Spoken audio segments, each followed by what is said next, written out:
hippies are stupid, and they preach like kind of freedom and stuff. Everything you just can't believe, you know. And they're just stupid. They look ugly.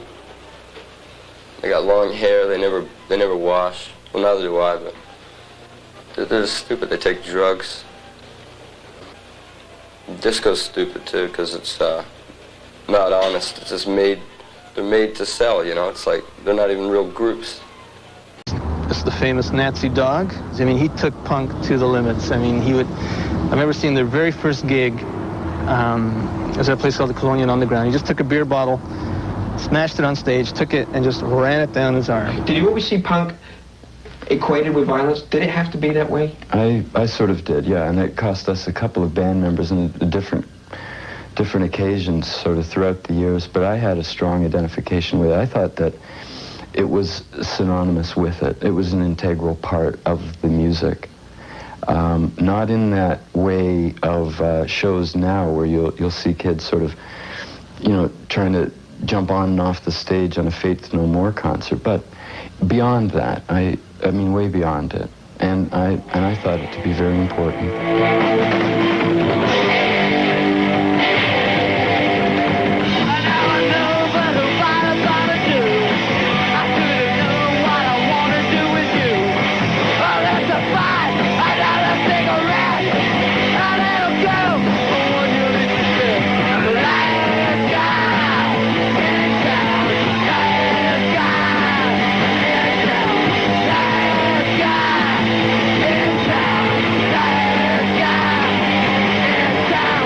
Punk rock was always like, punk rock meant fighting and everything, so there's like the Blake Street Boys, right? Yeah.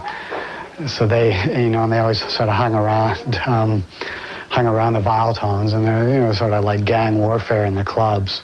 But it was fun, and so our last night at the Horseshoe was called The Last Pogo, hence the movie, you know, that was filmed there, and the record, and we had about 8 bands playing, and we were recording it, and the Viletones didn't really want to be in on it, and Teenage Head were headlining, and I don't know, as soon as Teenage Head, the place was jam-packed. Teenage Head get on stage, and there's like some drunken undercover cops drinking at the bar, and decided, well, this is like pandemonium, and they closed the show.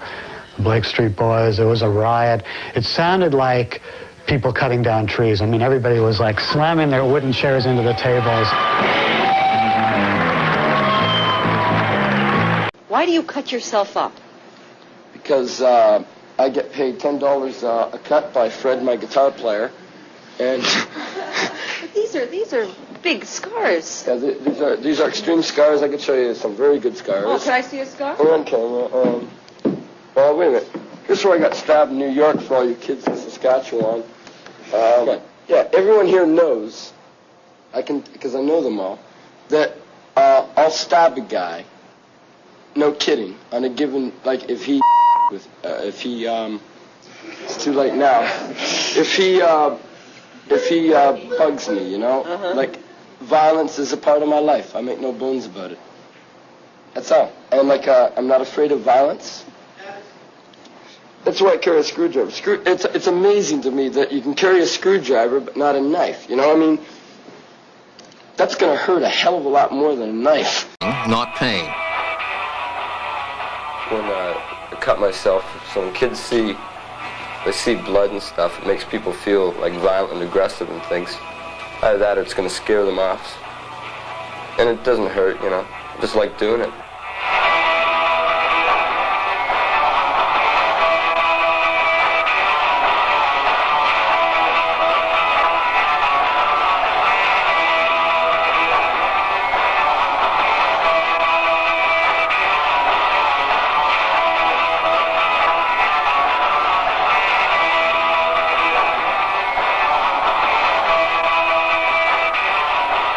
No, the pain doesn't bother me at all, because it's just, you know, can't even feel it. I'm so drunk anyhow when I go on, and you know, people like come up to me sometimes when I'm walking and like want to touch my scars and stuff, and they're like really serious, you know, like They really, you know, like look up to you, kind of, you know. Why do you think they do that?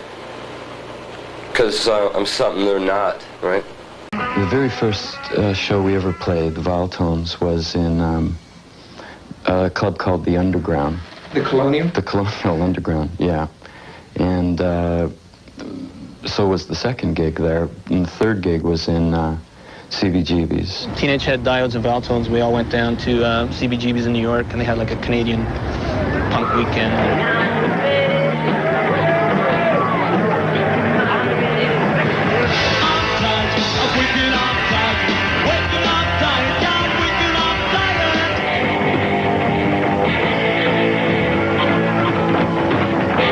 I found it when, again, that third show playing in CBGB, sort of revolting that they looked closer to the Ramones than anything sort of hip. I mean, to me... Your audience.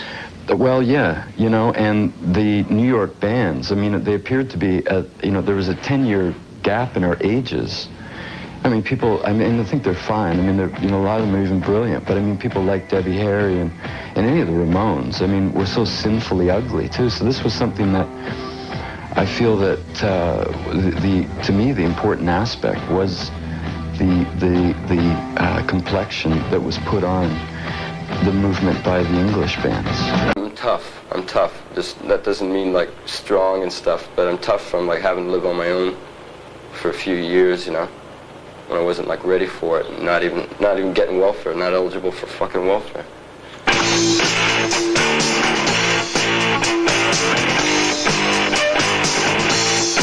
This isn't the kind of show we can do in 5 years, because kids will change, right?